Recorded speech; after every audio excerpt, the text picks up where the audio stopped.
wrote a wonderful book about Mr. Giroux. Next slide, please. See, these are some of his civic or community involvement.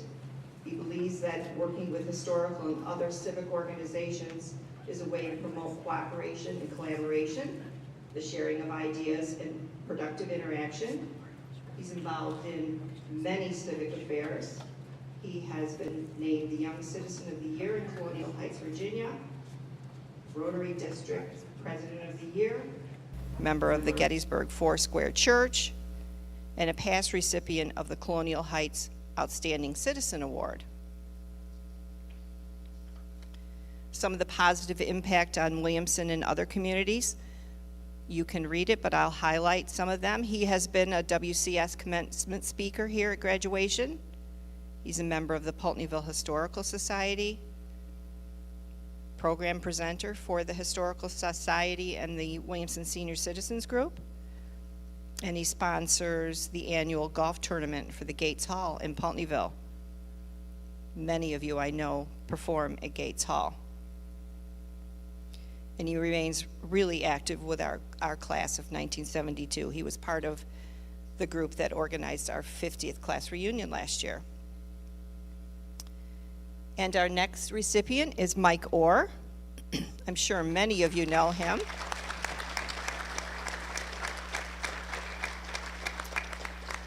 He's from the class of 1974.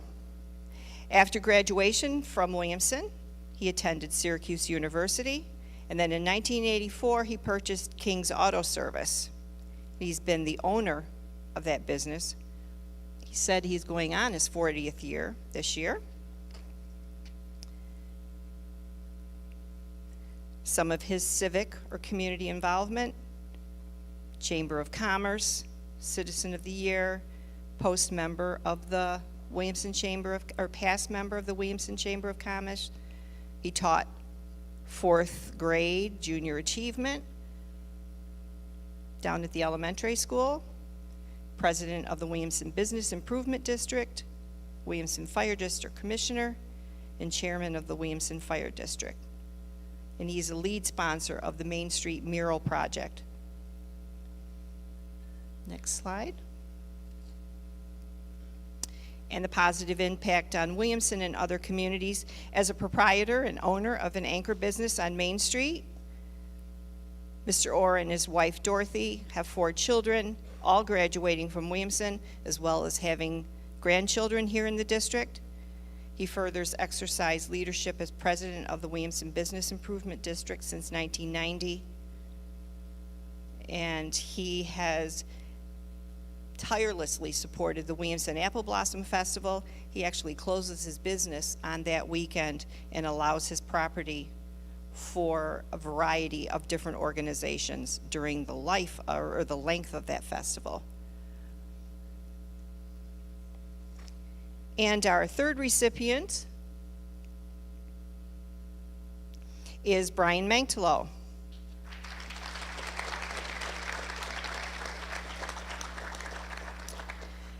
Brian graduated with the class of 1981. He was elected to the New York State Assembly in 2018. And you can see all of those towns listed that are part of his district, including Wayne County.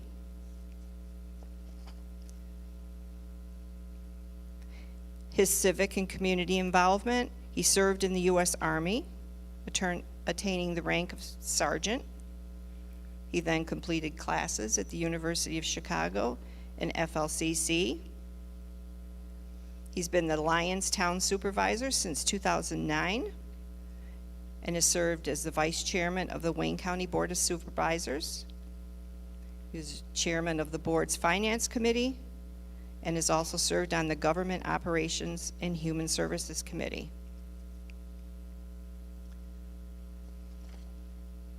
Positive impact on Williamson: serving as a state representative, he can impact the community and continues to have strong ties.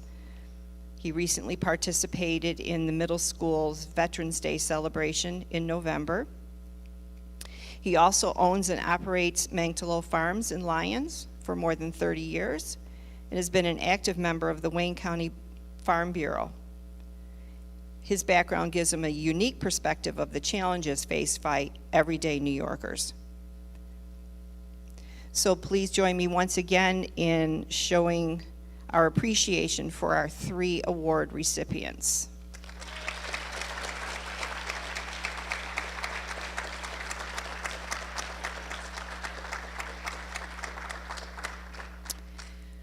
So we have a few questions that we received from some of the students, and I will put it up to any of you. And if there's somebody in the audience that has a different question, we would love to hear it. Is there any moment from your time at WCS that encouraged you to select your chosen field?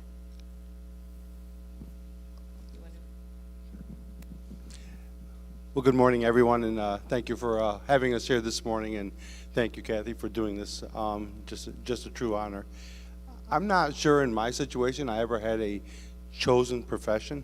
I think as time moves forward and life changes and we see and do a lot of things in our life, I'm very blessed for the professions I've been in, very blessed to be here today, but I really can't say I was going to be this or I was going to be that.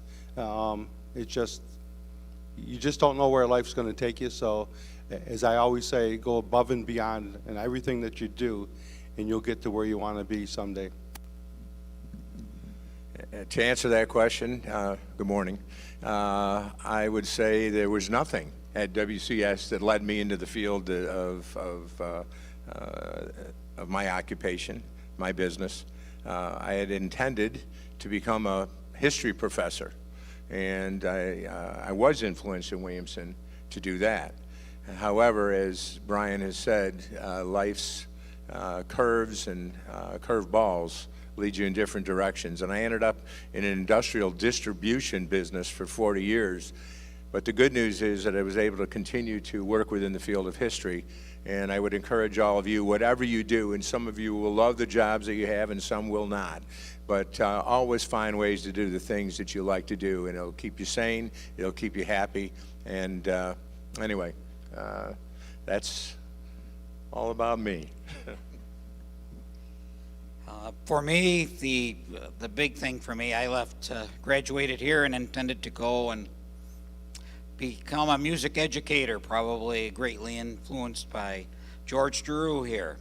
Well, life doesn't always go the way you think it's going to go, but more important, what I learned here from many teachers and my experience here was that whatever you do, give it your best shot, and then maybe just a little bit more after that. And you will be successful. You got to stay positive. It's not easy. Life is a test every day. I know it seems like today is just another day of routine for you, but it builds the future.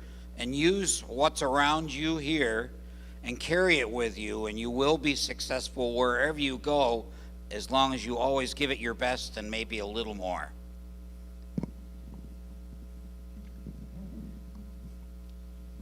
You've actually answered some of the other questions, but one other question that was written is, what do you love or miss most about Williamson?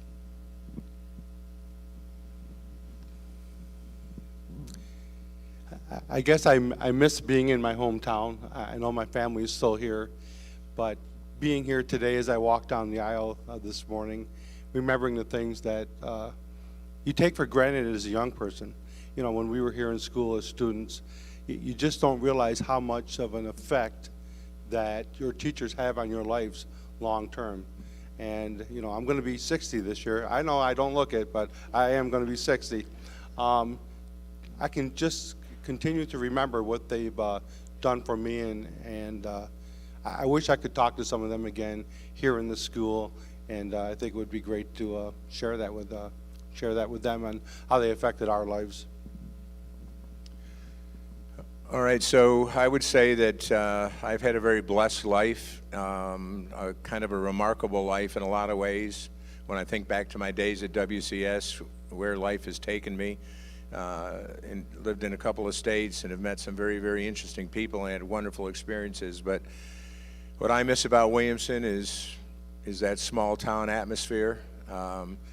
whether you believe it or not, some of the best friends that you'll ever have are sitting beside you here this morning. And a lot of people say that college friends become closer.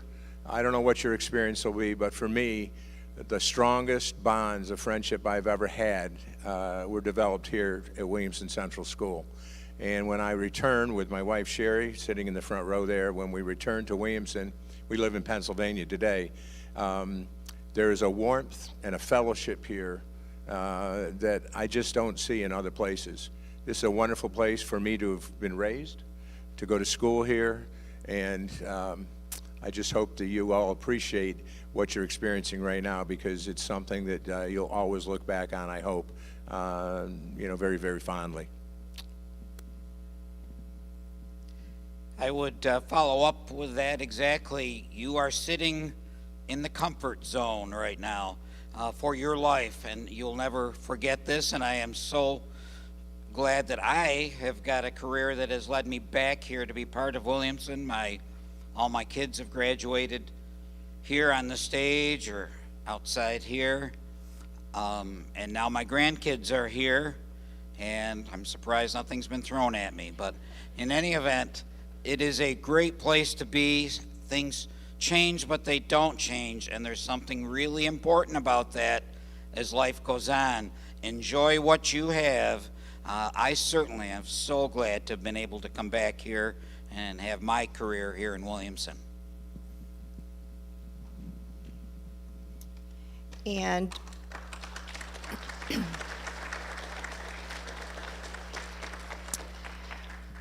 one final question. You've touched on it a little bit, but what's one piece of advice you would give to the students sitting in this auditorium as they prepare to step into the world as adults? It's always tough to go first. I think the one piece of advice is that, we're always afraid to fail, but don't be afraid to fail. Step outside of your comfort zone. Try to do something that you think you can't do, but you think you want to do, because if you don't try it, you'll never fail. And if you never fail in everything, you're not reaching your full potential. So I encourage you, step outside of your box, do something that you're afraid of, and if you fail, pick yourself back up, start over again, because it'll make you a better person. And I've done that through my lifetime, and as we've said, there's highs and lows, but you have so much in front of you. You're young, energetic, you have a world in front of you. Take the risk, try something outside your box, and don't be afraid to fail. All right, I guess the advice I would give to you students is that you need to be yourself when you go out into the world. Don't try to be someone that you're not. I remember we had somebody come in for an interview at our company, and this particular individual said that she was the valedictorian of her class. And when we did our due diligence, we found out that she was homeschooled. So she was, in fact, the valedictorian, but she was also last in her class. At that time, she was all by herself at home. And the point is, she wasn't hired. And it was because we didn't think she was being very truthful. So be yourself. Tell the truth about yourself. Don't try to be somebody that you're not. And to piggyback on what Brian has said, I had a couple of serious false starts when I left high school. I wasn't ready to go to college. And I actually went to 2 schools in 1 year, and I think I got a D and a C when it was all said and done. Then I got kind of caught fire and went off to my 4-year school at Oswego, and then to the University of Richmond, and I actually was working on a PhD or applying for a PhD when I went into business. And so I was able to turn that around, but I was able to turn it around because my parents stood beside me, okay? I'm not sure I believed in myself at that point. But what Brian is saying is always believe in yourself. And when you do fail, and some of you will fail, and you'll fail very soon maybe, whatever it is, always recover, always go forward, because you can always make it better, and you will make it better. And again, just believe in yourself, be yourself. And I like what you said, that there's a lot of energy out there, even though right now you seem to be thinking, when are we going to go off to class and get these guys off the stage? But there is energy, there is a future, there is hope, and you are our hope for the future. So hang in there, okay? I can only add to what these guys have already said. You must give it your best shot, like I said earlier, and then maybe a little more, whatever you decide to do.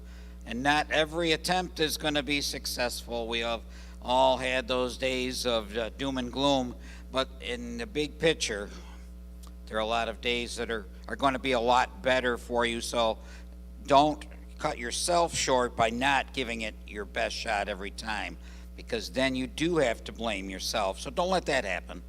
Do your best every time, and a little more if you got it. Things will work out. Best advice that I can carry out of my experience here in Williamson is always give it your best shot, whatever it is you decide to do. Kathy, can I say one more thing, please? The other thing I hope that you'll keep in mind is never think that you're better than somebody standing beside you or working beside you. You know, everybody has their place in life. And I know that recently when we hired a new president at our Gettysburg Foundation, I was asked what my advice would be, and it was to have this individual, he or she, whoever we hired, check their ego at the door. We all have egos. We all have confidence in ourselves.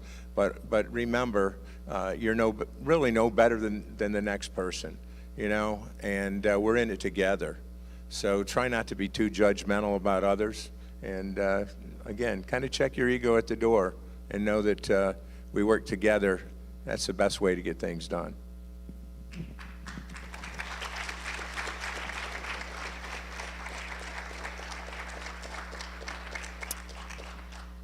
Thank you so much for listening attentively to our new Alumni of Distinction recipients. Think about what it is that they've said. Think about the award. In the next probably school year, there will be a wall outside dedicated to our recipients. So as we move along from year to year, those of you that are still here will see the new plaques, the new photos, the new descriptions of our recipients. Go out and make it a great day today. Have a fabulous rest of your school year. Good luck to the seniors as you leave, and have a fabulous summer. Thank you.